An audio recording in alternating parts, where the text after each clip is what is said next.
you all for coming. And we do have a special presentation tonight. Rita, would you like to introduce our speakers and tell us, give us a little background on about what they're going to be talking about? Sure. I'm going to be brief because I know we've got a lot on the agenda with commercial recycling coming up, but there are new developments and important developments going on with the 1,4-dioxane contamination of the groundwater. And at the recent meeting of the multi-jurisdictional unit called CARD, it was discussed that it was pretty important that there be greater information available to the public on this, and that the commission should pay attention to this and consider whether some recommendations may be warranted. It does seem like there are some actions that are going to be pending within the month. There were a recent article in the Ann Arbor News and an editorial on, I think it was November 21st. So I've asked two people to come tonight. They're going to be very brief. This is not going to be a long presentation. But Roger Rayle is the chair. Is that your proper title? Vice chair. Vice Chair of the Scio Residents for Safe Water, which has been monitoring the 1,4-dioxane groundwater cleanup. And Roger has taken upon himself to create some very interesting Google Maps, which help to communicate very effectively some of the information of what's going on. He's going to just show a couple of these maps to you today to discuss where we're at. And I also invited Mike Gebhard here, who is from the Washtenaw County Department of Environmental Health, who is by training a hydrogeologist and has been the county's main point person in working on the 1,4-dioxane. So he's not going to do a presentation, but he'll be available for any questions. Thank you.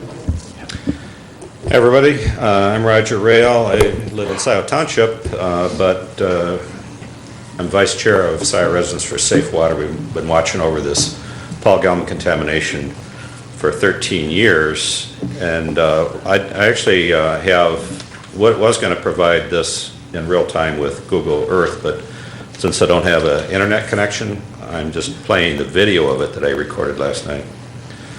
So I'll try to keep up with the video here if you want to watch. This is the area that we're going to be talking about. And this is the plume as it is depicted now. This is a 3D version of that. So we just took the company's plume map and extruded it up 1,000, 2,000, 3,000 parts per billion to give you an idea of the volume of the contamination.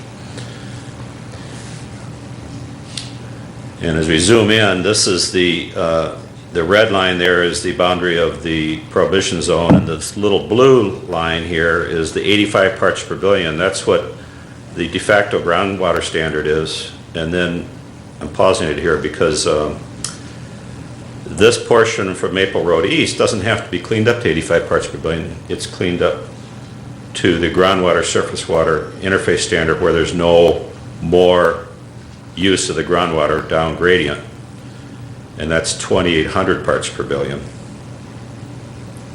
which is somewhat higher. Again, these are just screenshots from Google Earth. And this portion back here is at 85 at Wagner Road. They're supposed to clean up everything west of that to 85, but let me pause this here, because this right here at Maple is allowed to go at 2,800 parts per billion, but down here in the west portion, this is supposed to be at 85. Well, the effect is that the company's treating everything a foot over Wagner Road as being, okay, 2,800 parts per billion. So that means this whole volume of dioxin in here doesn't have to be cleaned up, just the portion that's above the box. So there's a huge amount of dioxin there. We don't know how much because the company's never done a mass balance of the E, the deeper E aquifer, and that's something we've been calling for. In fact, we're calling for that every year. So again, we're taking it from 85 to 2,800, and this amount of dioxin is going to be allowed to go wherever it happens to go. They're hoping it goes to the river. But there's this portion over here on the other side, on the north side, that's in the Evergreen area. This by itself, anywhere else in the country, would probably be the second biggest dioxin contamination. And right now, the company's proposing, apparently, because it's on their map, they don't mention it, this little boundary here, this pink boundary, that's an extension to the Prohibition Zone where you can't have any use of groundwater wells, any use of the water that comes out of the ground. And there's still wells in this area. And this is extruded up to 85 parts per billion with this blue fence. And that's currently what it has to be cleaned up to. I'll let this play a little longer so you can kind of get an idea of the volume here. So everything within this little blue fenced-in area has to be cleaned up to 85. But right now, apparently the company's proposing letting that go at 2,800 also. Well, why not? It's the part next door is being let go at 2,800. Well, the difference is that this portion here might be heading over here. This is Barton Pond, where you get 80% of your water. Now, this is another piece of the video here that shows you some of the analysis that's done a couple years ago by the company for the Evergreen area, for this little portion right in here, where there's still some very high concentrations and some concentrations still going up. They're doing some active remediation here, but they're having trouble keeping up with the volume that they said they're going to keep up with. Again, I apologize for some of the delay here. Some of that's just because I'm doing this on Vista and recording it as I go. So a couple years ago, they presented this report, and for some reason they didn't orient the maps north and south. So I'm just showing you how it came across in the report. And I basically take the report page and paste it onto Google Earth so you can see how it matches up. These are the groundwater flows. Here's with pumping at a certain rate. Here's the flow arrows. You can see the particle things. It seems to be heading straight east, right? I mean, they're doing a purge here, and what doesn't get captured heads straight east. So the problem is, when you orient that north and south, it's not straight east anymore. So this is the real thing we have to be concerned about, is this is now going to the northeast. Well, what's the big deal about that? Well, for one thing, it looks like it's outside. It's going to end up outside both Prohibition zones. This is what they considered where the plume is. They concluded that the plume is going to go this way, even though all those lines seem to be going to the northeast here. So if we back up and tilt it down here a little bit, you can kind of see which way it's heading. It might be heading here, but if it's off a few degrees, it could be there or it could be here. Well, if it's here, that's bad news. You don't have any replacement for 80% of your water. This, I'll have this whole Google Earth file up on our website, srsw.org, for anybody that's viewing this or anybody here that wants to download it and play it themselves and turn on and off the different layers that I'm doing, just like I'm doing here with this video. So this is where it's headed, and again, to give you a little idea of the volume, we're turning on this 3D. Again, this is the D2 plume, this is the deeper plume, the higher concentrations. That's a lot of dioxane to let go and not know where it's going, and not even know how much dioxane is down there because they're not doing the mass balance. If we put on top of this the actual 16,000 data points for the 20-some years that this data has been tallied. That's what I'm about to do right here. To orient this back. We're going to look at it from the northeast, from Barton Pond, to see. Again, this is that map that they produced. It seems to be heading this direction. And now I'm playing the different years of data and expanding it out to a few years here at the end, so you can see each one of these is a data point. And in Google Earth, you can click on any one of these to see what the value is of that data point. It's a very useful tool for presentations like this and decision making. I'm a real advocate for everybody using Google Earth wherever they can. It's just a great tool. Now we're going to pan back from here because that's quite a lot of dioxane there, but there's still quite a bit at the core back here where they're supposed to clean it up to 85 parts per billion. There's a 3,000 some, here's a 4,000 some parts per billion. But we have to pan back a little ways, just slightly, to see the highest concentration within the last year. We have to pan back a little more, a little bit more. A little bit more. Okay, Saginaw Bay. Yeah, this is the highest concentration in the last couple of years is 65,000 parts per billion right there at the core. And this is a shallower well, but and this is not counting the really high concentrations in the soils that haven't been sampled since about 2000. They were supposed to sample again in 2005, but that hasn't been required. So anyway, that's the end of my presentation. I'll take a few questions. I have to leave pretty soon, but Mike Gebhard is here. He can answer any other questions that might come up. Where are those two wells? Well, these are all there in that area of the plume. By Wagner Road is where this highest one is, right there at the Gelman property, the Paul Gelman property, across from Dolph Park. And what elevation below surface is this concentration that high? Well, let's see if I can read this on here. This one happens to be 23 feet below ground. Some of the other ones you saw were hundreds of feet below ground, 150, 180. So it basically goes from the surface all the way down to bedrock.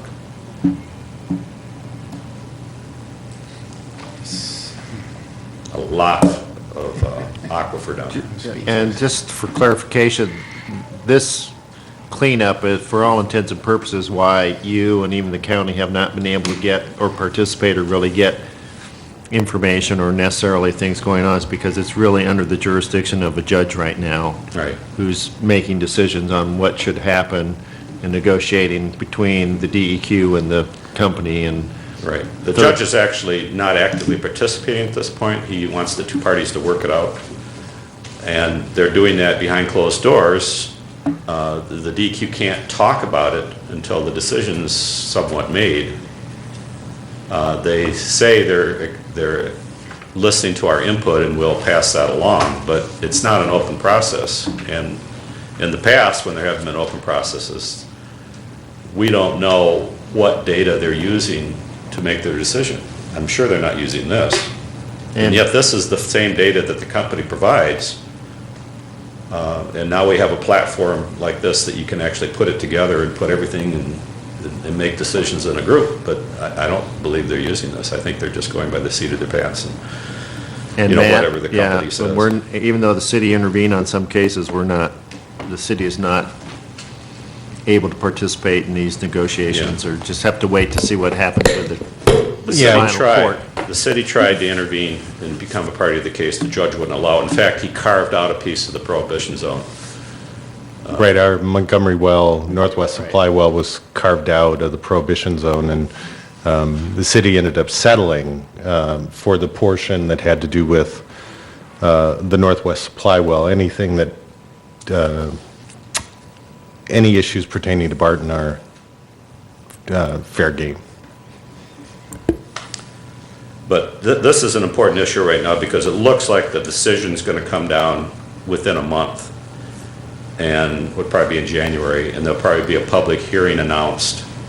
But I wanted to give everybody here and all the people in Ann Arbor a heads up that this is not a good idea to allow this portion here to go at 2,800 parts per billion. Because if it actually is heading here, instead of being 2,800 or even 85 parts per billion, it should be 34 parts per billion, because that's the groundwater, surface water cleanup standard if it's going to impact a water supply. And this definitely is a water supply right here.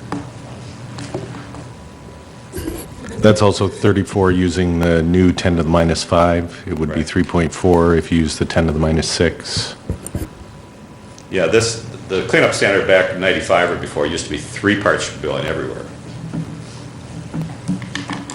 Would also add one quick aspect with the institution of consent judgment in the Prohibition Zone. That was put in place, and then the downgrading investigation in the wells within the city, and as you get closer to the Huron River, was done in a multi-step process after that Prohibition Zone was put in place. If they do follow that same process again, they would, potentially change the consent judgment, add this additional Prohibition Zone before they know actually which way the groundwater is flowing, so they could potentially put this added expanded Prohibition Zone in, later define which way the groundwater flow is, and learn afterwards that it potentially could be moving towards Barton Pond, and then have to spend additional monies to, clean up a plume that's gotten yet further along, because the Prohibition Zone is designed to reduce the amount of cleanup activities that are taking place. So if that goes in before there's an investigation that defines where the groundwater flow is, then it makes the problem yet more difficult to address, if in fact it does turn out that it's moving toward Barton Pond. Yeah, at other sites, if they have something like this, the responsible party is usually required to prove ahead of time that it's not going to end up here. This is kind of a try it, let's see, which is what they've been doing all along for 20-some years. So. And in this case, the receptor is water supply, or potential receptor. Go ahead, Chris. So we've been cleaning this up for 20 years or thereabouts. What was the concentration at the core to begin with? What was the highest concentration? Well, it was pure. They used 800,000 pounds of pure dioxane over a 20-year period from 1966 to 1986. And then, so this is all this cleanup is after they quit using it in 1986, and the company finally took responsibility for the cleanup. But certainly you didn't have pure dioxane in the groundwater at that time. Oh, yeah. I mean, dioxane is completely miscible in water, so Right. you won't get a pool of dioxane separate from the water. I think the highest well concentration they had was around 200,000. 220,000 parts per billion in the water. In the soils, it was over 2 million parts per billion. Jeez Louise. That's now down under 1 million. The last time they sampled in the soils 8 years ago. So progress is being made, but it's still fairly frightening. Well, it's a persistent compound that's hard to clean up. It doesn't biodegrade by itself very well. It's something that's not going to go away by wishing it away. There's a lot of wishful thinking on their cleanup plans, and you can't wish this away. You got to actually actively clean it up, and you've got to have a professional cleanup. You can't just have a half professional.